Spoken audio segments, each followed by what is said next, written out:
जय हिंद। एक और दिन, एक और आईपीओ। अब यहां पर जहां 4 आईपीओ क्लोज हो गए, टॉलिन्स, क्रॉस, बजाज, वापस से 3 आईपीओ सेम ब्रैकेट में आ रहे हैं। मे भी हो सकता है ये वापस से तीनों भी बाबा बंगाली के पास गए हो और इनको भी एक ही पर्ची निकाल कर दे दी। इसका पैसा उसमें यूज नहीं हो पाएगा तो क्या इसमें लगाऊं, उसमें लगाऊं, अच्छा इसमें नहीं लगाऊंगा तो क्या उसमें कितने लिस्टिंग गेन मिलेंगे। काफी काफी काफी काफी सारे क्वेश्चंस हैं। कोई प्रॉब्लम नहीं है, इन सारे सवालों का जवाब इस वीडियो में मिल जाएगा। अब वापस से आया है कंपनी वेस्टर्न कैरियर करके आया है।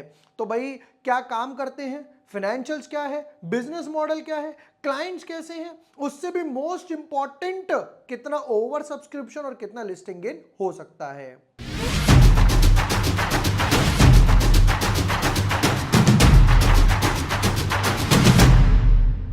Hi everyone, my name is Vibhor Vashne. I am a SEBI registered research analyst. आज की वीडियो में वापस से करेंगे एक और डिटेल्ड एनालिसिस, जहां पर हम देखेंगे कि भाई financials, business model, promoter holdings, valuations क्या है, कंपनी कितना उठा रही है, कितना बाहर जा रहा है, और फिर फाइनली पता चलेगा यहां पर बोर्ड पे कितना ओवर सब्सक्रिप्शन होगा। जितना ओवर सब्सक्रिप्शन, जितना ज्यादा over subscription I should say, उतने ज्यादा listing gain. Without wasting time deep dive करते हैं वेस्टर्न कैरियर्स के आईपीओ में। But yes, before moving ahead, अगर अभी तक आपने चैनल सब्सक्राइब नहीं किया है या न्यू यूजर हो, ये ब्रेकआउट स्टॉक डाला था, एक दिन में 15% के आसपास गेन्स देकर गया। आर्केड डेवलपर्स आईपीओ दे दिया, बजाज हाउसिंग फाइनेंस। अच्छा, बजाज में मैंने एक चीज बताना चाहूंगा, होता क्या है, लोग ये समझते हैं कि आईपीओ लकी ड्रॉ की तरह, डेफिनेटली है, बट हर बार नहीं है। कई बार आपको प्री प्लानिंग भी करनी पड़ेगी। प्री प्लानिंग कैसे, वो मैं समझाता हूं आगे बढ़ने से पहले। जैसे ये देखो, बजाज हाउसिंग फाइनेंस आया था, बट यहां पर जब मैंने 2 महीने पहले ही बोल दिया कि भाई बजाज हाउसिंग फाइनेंस का आईपीओ आने वाला है और चुपचाप कुछ मत करो, चुपचाप 1-2 शेयर लेके बाय करके चुपचाप बैठ जाओ, आपको यहां पर अलॉटमेंट के चांसेस एक बारी को बढ़ सकते हैं। ये देखो, 2 महीने 3 महीने पहले ये चीज मैंने बोल दी। अब मेरे को अलॉटमेंट मिली। अलॉटमेंट कहां कहां मिली, देखो, share holder category, share holder category, share holder category, retail और एक और, मतलब मुझे टोटल 4-5 एप्लीकेशन मिली, जिसमें से 4 एप्लीकेशन मेरी शेयर होल्डर कैटेगरी में गई। यहां पर कहने का मतलब क्या है, अगर मैंने पहले प्री प्लान नहीं किया होता तो यहां पर सिर्फ एक एप्लीकेशन मिलती रिटेल वाले में, बाकी 3 मेरी रह जाती। इसी तरीके से और भी मैं वीडियोस बनाने वाला हूं, जहां पर जिन पेरेंट कंपनीज की सब्सिडरीज वगैरह या होल्डिंग कंपनीज का आईपीओ आने वाला है, एक एक शेयर चुपचाप बाय करके बैठ जाना, आपका एक और एप्लीकेशन चला जाएगा। इसको बंद करते हैं।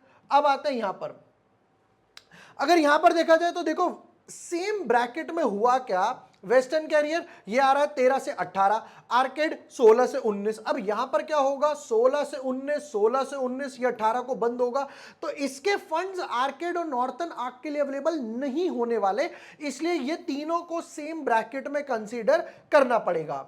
आर्केड की वीडियो मैंने ऑलरेडी डाल दी है, आज हम करने वाले हैं वेस्टर्न के एनालिसिस, फिर नॉर्दर्न आर्क के भी मैं इसके बाद डाल दूंगा।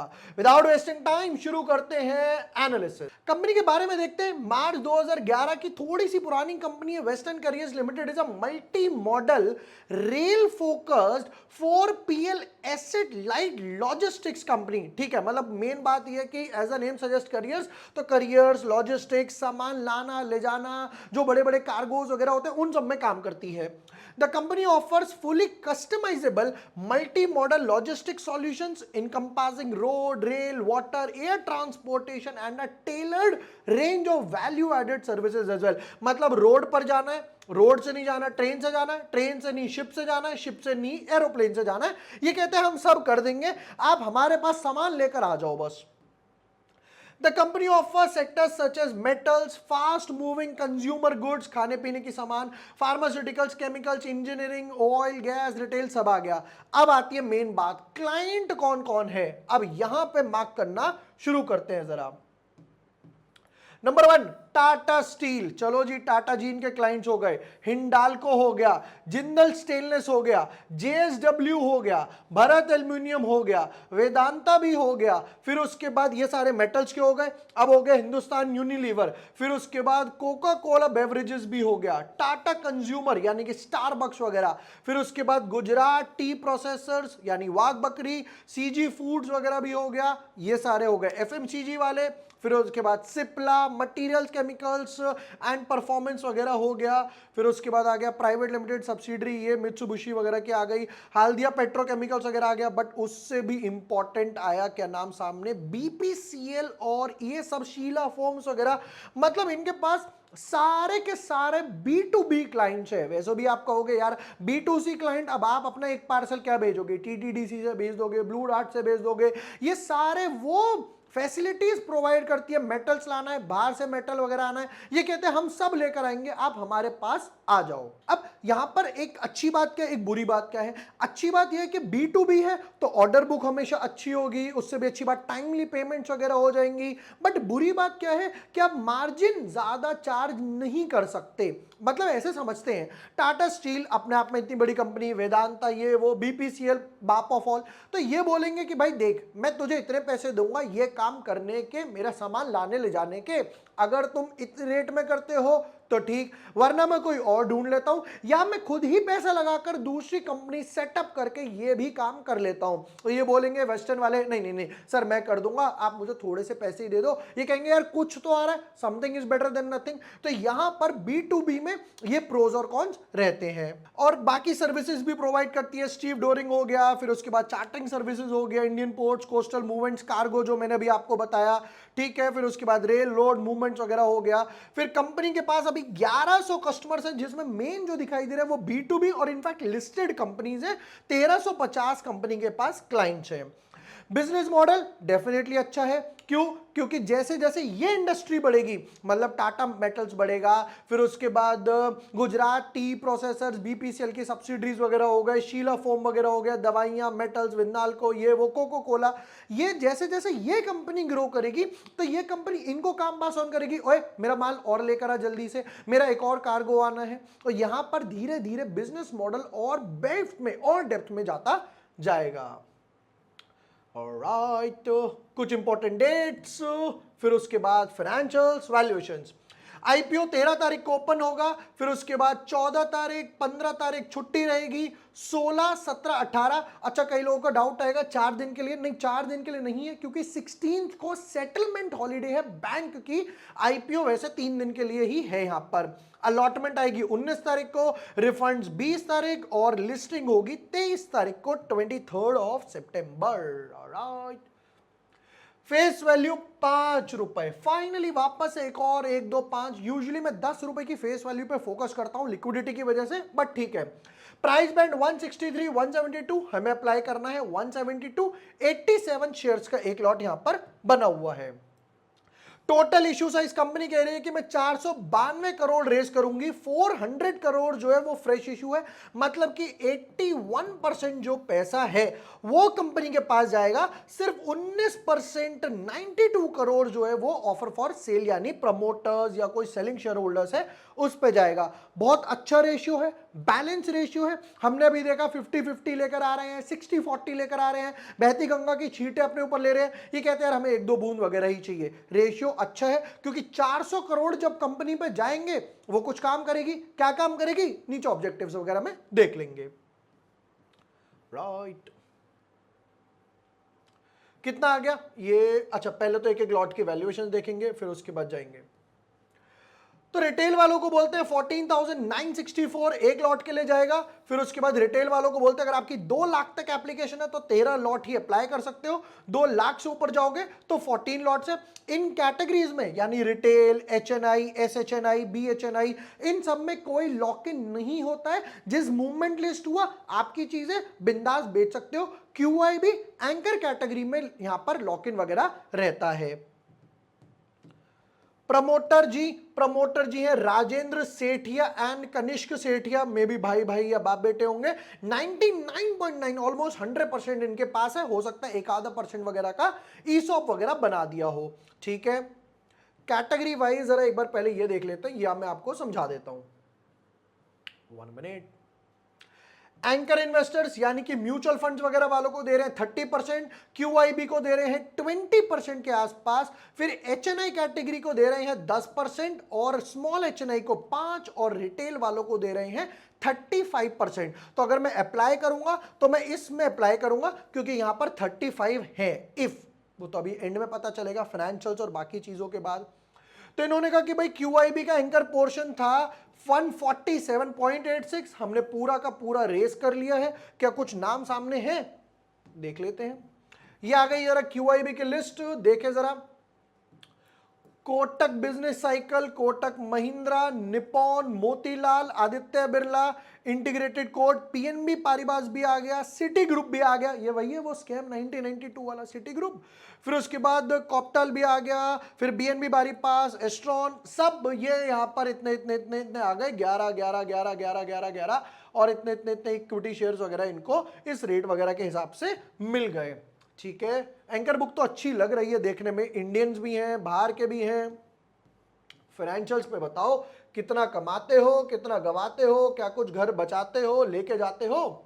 Full year full year full year, यार एटलीस्ट जब बजाज वाले ने Q1 दिया है तो आप भी बजाज की तरह Q1 दे सकते थे। Q2 भी खत्म होने वाला है यार सितंबर में। एसेट्स 500 करोड़, 500 से हुए 600 करोड़, एक 20% जंप, अच्छी बात है। 600 से 750, एक तो अच्छा जंप लग रहा है, 2 साल में 50% एसेट्स बढ़े। रेवेन्यू यानी सेल्स 1500 करोड़ की सेल्स थी, 1500 से सिर्फ 1630 हुई और 1600 से 1700, तो रेवेन्यू में कुछ एक खासा जंप नहीं दिखाई दे रहा। पैट मतलब ये देख के आइडिया लग रहा है कि इस साल में कुछ नए क्लाइंट्स वगैरह उतने ऐड नहीं करे। क्यों? नए क्लाइंट होते तो हो सकता है कि और बिजनेस आता, एक बड़ा सा ऑर्डर आ जाता, 50 करोड़ 70 करोड़ 100 करोड़। अब आते रेवेन्यू के बाद पैट पे, देखो 1400 करोड़ की सेल्स पे प्रॉफिट आफ्टर टैक्स 60 करोड़ के आसपास, 4.5% मार्जिन। 1600 करोड़ की सेल्स हुई और ये हो गया 70 करोड़ के आसपास, यहां पर भी अगेन 4.5% के आसपास मार्जिन है। 1600 करोड़ यानी 1700 करोड़ पे 80, अगेन 4.5, और इनफैक्ट थोड़ा सा मार्जिन ही बढ़ा, सेल्स बढ़ी, प्रॉफिट थोड़ा सा ही बढ़ा। ये देख रहे हो मार्जिन 4, 4.5, 4, 4.5। B2B बिजनेस में ये प्रॉब्लम आएगी ही आएगी। मार्जिन्स नहीं होंगे, ऑर्डर बुक अच्छी होगी, प्रॉफिट में रह सकते हो। क्यों? आपने टाटा का माल डिलीवर करा, उनको एक ऑर्डर बना के भेज दिया कि भैया मैंने आपका माल डिलीवर कर दिया है, मुझे पेमेंट्स दे दो। हो सकता है कई बार टाटा वेदांता ये आपको एडवांस में भी ऑर्डर दे दे कि यार अच्छा इसको भी तो काम करना है, चल एडवांस में थोड़ी बहुत ऑर्डर ले ले। But do not expect good margin in B2B businesses, वो रिटेल वालों का काम है। Next, reserves and surplus 150 crore, 280 crore, 350 crore, एक अच्छी जंप है। बोरोइंग्स ये ट्रिगर है, 150 करोड़ 150 करोड़, 210 करोड़ 60 करोड़ से बढ़ गया और 50 करोड़ से 266 करोड़।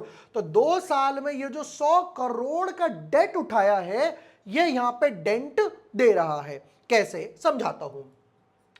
पहले आपके पास 150 करोड़ का डेट था और मान लेते हैं आप 10% इंटरेस्ट देते हो हर साल का। मान लो आपने NCDs इशू कर रखे हैं या बॉन्ड्स वगैरह इशू कर रखे हैं या डायरेक्ट लोन ले रखा है, तो आप देते हो 15 करोड़ के आसपास का इंटरेस्ट, तो ये 15 करोड़ इसमें से कटता है। अब आपके पास हो गया 266 करोड़ का, तो 266 में से आप 26 करोड़ का दे रहे हो, तो 9 करोड़ के आसपास, और in fact I should say 11 crore के आसपास आप एक्स्ट्रा प्रॉफिट लूज कर रहे हो। इसको रिड्यूस करो जब आपके रिजर्व्स बढ़ रहे हैं।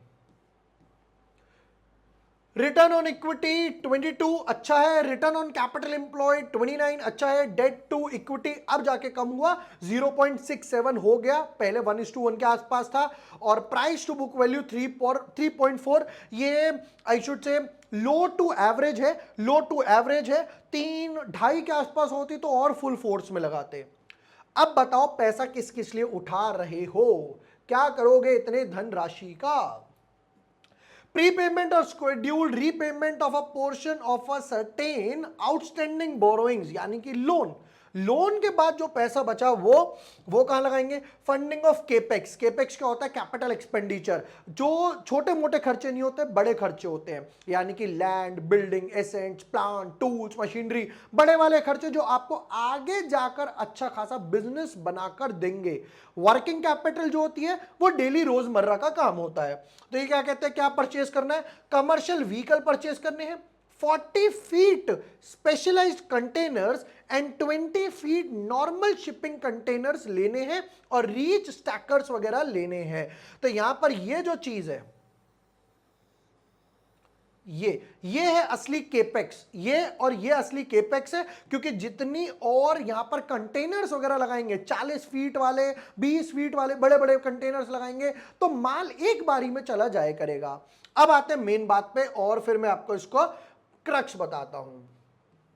नंबर 1, बिजनेस मॉडल डेफिनेटली अच्छा है, B2B क्लाइंट्स है, और 2-4 अच्छे B2B क्लाइंट्स आ जाए तो मजा आ जाएगा। मार्जिन 4.5 से 5-5.5 जैसे ही हुआ बढ़िया होगा। अब उसके दो तरीके हैं, या तो कॉस्ट बढ़ा दो, कॉस्ट बढ़ाओगे तो B2B वालों को हट होगा, कॉस्ट नहीं बढ़ाओगे तो या तो डेट रिड्यूस करो ताकि प्रॉफिट मार्जिन यानी कि एक्सपेंसेस वगैरह मैनेज हो जाए। तो अगर यहां से पैसा उठा के डेट रिड्यूस करते हैं तो definitely it is a good on a positive note. Most important, promoter के पास मेन होल्डिंग है, मेजर पैसा जो है वो कंपनी के पास जा रहा है, कंपनी प्रॉफिट में है, पैसा केपेक्स में लगाएंगे, लोन के लिए उतारेंगे, तो ये सारा तो डेफिनेटली पॉजिटिव नजर आ रहा है। अब नंबर 1, अप्लाई करना है, यस डेफिनेटली अप्लाई करना है, बट एक ट्रिगर क्या होगा, आर्केड जिसकी वीडियो ऑलरेडी बना दी। अब यहां पर ये उठा रहा है 500 करोड़, 500 करोड़, 700 करोड़, तो तीनों में एक टाइम पर ही पैसा ब्लॉक होगा, जो ऑलरेडी हम लोगों ने देख लिया। ये जो 4 आईपीओ आए थे, बजाज, टॉलिन्स, क्रॉस, पीएनजी, इन सब में देख रहे हो तो कैसे पैसा फंस गया था, और सारा का सारा फोकस कहां था, सारा का सारा फोकस बजाज की तरफ ही चला गया था।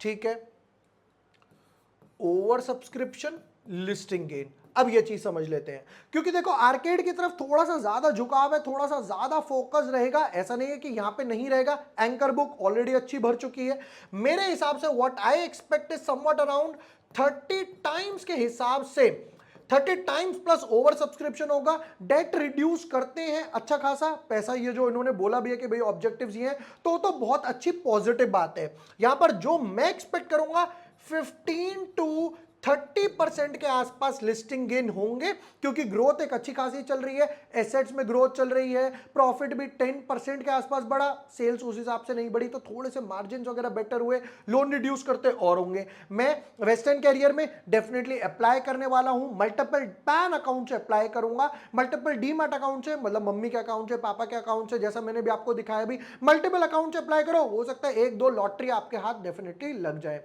और भी आईपीओ की वीडियोस लेकर आने वाला हूं, दोस्तों के साथ ये वीडियो शेयर कर देना, उनकी भी हेल्प हो जाएगी, मेरी भी हेल्प हो जाएगी। Thank you for watching the video, lots of love.